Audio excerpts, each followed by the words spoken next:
Hari ini mungkin materi terakhir seputar pembuatan mie, di mana hari ini kita akan sudah berfokus tentang harga. Jadi bagaimana caranya membuat mie itu lebih murah, tapi kualitasnya bagus. Dari sebelum-sebelumnya kan sudah pernah dibahas bahwa ada beberapa alternatif bahan yang bisa membantu. Dan hari ini kita akan membahas tentang apa saja yang benar-benar oke, cocok, sehingga hasil mie kita bisa jauh lebih murah dan tetap kenyal. Pembahasan hari ini seharusnya akan simpel, karena kalau ngomong masalah mie murah, ya fokusnya selalu ada dua, yaitu tepung dan juga air. Kenapa? Ya karena pada dasarnya bikin mie kan selalu dua bahan ini kan.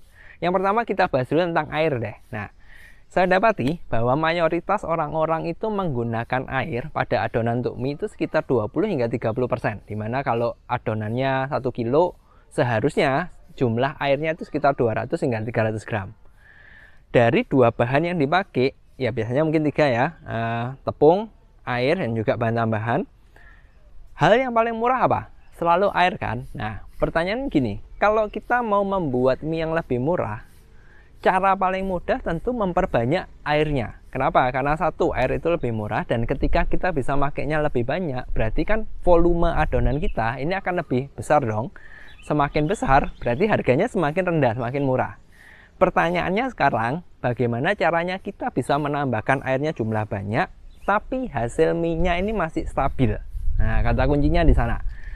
Ada cara yang bisa kita lakukan sehingga jumlah air itu tidak hanya 20-30%. Nah, kalau Anda ngecek dari video-video kami sebelumnya tentang trial, tentu Anda seharusnya sudah tahu pakai apa. Ya, salah satunya tentu adalah pakai M100FT. Anda bisa lihat linknya di atas, Anda bisa ke sana dulu. Hasil percobaan kami menunjukkan bahwa ternyata penggunaan M100FT itu bisa membantu pemakaian air yang semula cuma 20-30% bisa menjadi sekitar 60%-an. Ini berarti jumlah airnya sudah double. Jadi anggap adonan Anda sekarang 1 kilo 200 lah, misalkan gitu. Dengan hanya menambahkan M100FT, jumlah adonannya sudah tidak sekitar 1,2 lagi, tapi bisa sekitar 1,5, 1,6 dan seterusnya. Otomatis dari yang biasanya cuma volume sekian nambah jadi sekian banyaknya 1,5 tadi, tentu secara harga akan turun, ya kan?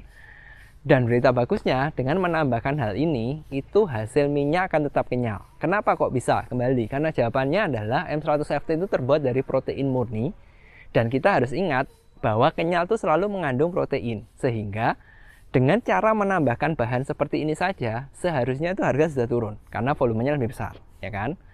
Pertanyaan yang kedua, kalau misalkan turun, seberapa turun? Kan seperti itu. Nah, padahal kita tahu harga M100FT itu nggak murah, mahal.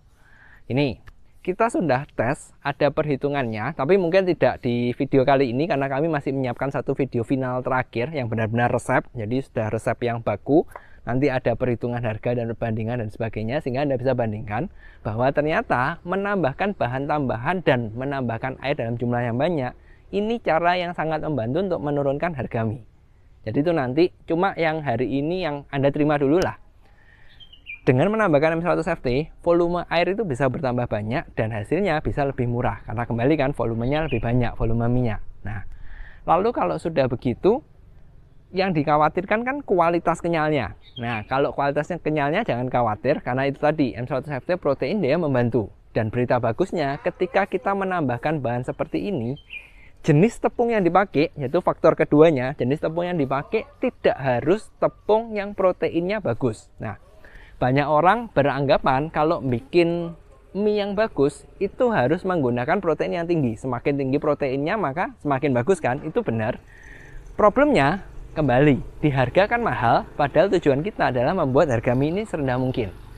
Nah, berita bagusnya kalau menggunakan M100FT, kita sudah tidak perlu menggunakan yang protein tinggi, tapi kita bisa ganti yang sedang, rendah, atau bahkan yang curah. Apa itu curah? Ini nih, saya temukan kalau di pasar ternyata ada orang yang jual terigu curah, di mana harganya itu relatif sangat murah. Kalau kita bandingin sama yang bermerek ya, yang protein tinggi, kisaran harganya kalau saya temui di Surabaya sekitar 15.000, yang curah ini cuma sekitar 10.000. Nah, selisih harga 5.000 ini itu sangat-sangat berdampak ketika kita menghasilkan sebuah mie. Problemnya saya tahu kalau menggunakan yang curah tadi, kualitasnya ini turun. Nah, kalau ditanya sebagus apa tepung curah, jujur saya nggak tahu. Saya pun tidak yakin kalau yang 10.000 tadi tepung curah itu benar-benar murni terigu. Saya khawatir juga sudah dicampur yang lain sehingga harganya murah. Tapi kan nggak masalah. Yang penting adalah kita bisa pakai harganya murah, kualitas mie-nya tetap bagus. Kenapa bisa? Kembali, ada harga, selalu ada rupa kan. Nah, harga 15.000 sama 10.000 pasti kualitasnya berbeda. Biasanya kandungan terigunya ini lebih rendah sehingga proteinnya lebih rendah. Tapi karena kita pakai M100 FT, proteinnya ini kesuntik, ketambah sehingga hasil kenyalnya lebih bagus. Jadi hal yang ingin saya sampaikan hari ini adalah untuk membuat mie yang murah, ada tiga cara yang bisa kita lakukan. Yang pertama adalah kita menambah volume airnya, semakin banyak akan semakin murah. Kedua, kita bisa mengganti jenis tepung kita, tidak harus yang tinggi protein, tapi yang bisa lebih rendah, bahkan yang curah pun bisa. Ketiga, kita perlu menambahkan bahan-bahan tambahan pangan. Nah, dari tadi saya merekomendasikan M100 FT. Lalu pertanyaannya kan gini, emangnya cuma itu aja, bagaimana dengan bahan-bahan yang lain? Nah, bisa dipakai, dan tentu kalau Anda menambahkan bahan tambahan pangan yang lain, hasilnya akan lebih bagus. Cuma karena fokus kita hari ini adalah di harga, biaya, tentu saya tidak akan merekomendasikan semua. Kalau di awal sekali video, yang pertama kali materi tentang mie, tentu Anda ingat bahwa ada banyak aditif, ada banyak bahan tambahan yang bisa digunakan untuk mie. Tapi saya tidak merekomendasikan semua karena kembali, fokusnya di harga. Kalaupun Anda mau pakai, ada tiga yang bisa Anda pakai. Yang satu tentu M100 FT. Kedua, Anda bisa pakai STTP. Kenapa? Gini, kembali, karena kita butuhnya harga yang murah, dan STPP ini salah satu yang harganya paling hemat. Sehingga kalau Anda pakai, kualitasnya bisa naik lebih bagus, harganya masih oke, masih lebih murah. Nah, yang ketiga mungkin adalah WBS 800. Kenapa kok WBS 800, kok nggak yang lain? Jawabannya gini, sebenarnya WBS 800 antara perlu dan enggak, tergantung kebutuhan Anda. Kalau Anda bikin mie-nya bukan yang perlu direbus berulang-ulang, sebenarnya WBS 800 pun nggak perlu. Tapi kalau Anda bikin seperti bakmi yang perlu dimasak berulang kali, biasanya problemnya adalah kestabilan mie ini nggak bagus, gampang lembek, gampang pecah, dan sebagainya, sehingga perlu WBS 800 untuk hasilnya lebih bagus. Nah, saya tidak terlalu merekomendasikan WBS 800 supaya selalu dipakai, karena kembali kan harganya mahal, kita fokus di biaya juga. Tapi kalau Anda memang ada kebutuhan, kualitasnya harus bagus dan stabil, silahkan dipakai. Itu akan sangat-sangat membantu. Terus bagaimana dengan bahan-bahan yang lain seperti karakinan, alginat? Apakah berarti ini tidak berfungsi? Berfungsi. Mereka membantu tekstur mie itu jadi lebih bagus. Tinggal masalahnya, fokus Anda sekarang di mana? Kalau fokus Anda menghasilkan mie yang murah, saya rasa alginat dan karakinan mungkin nggak perlu. Tapi kalau Anda mencari yang oke, saya mau buat mie yang benar-benar bagus, benar-benar enak, benar-benar kenyal, silakan dipakai. Dua bahan ini sangat-sangat membantu sekali.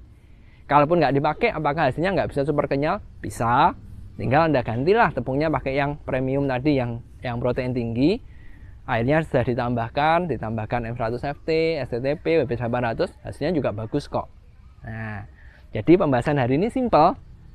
Anda hanya perlu ingat 3 hal. Yang pertama adalah Anda bisa cari jenis protein yang lebih rendah, mungkin yang sedang, rendah, atau bahkan curah.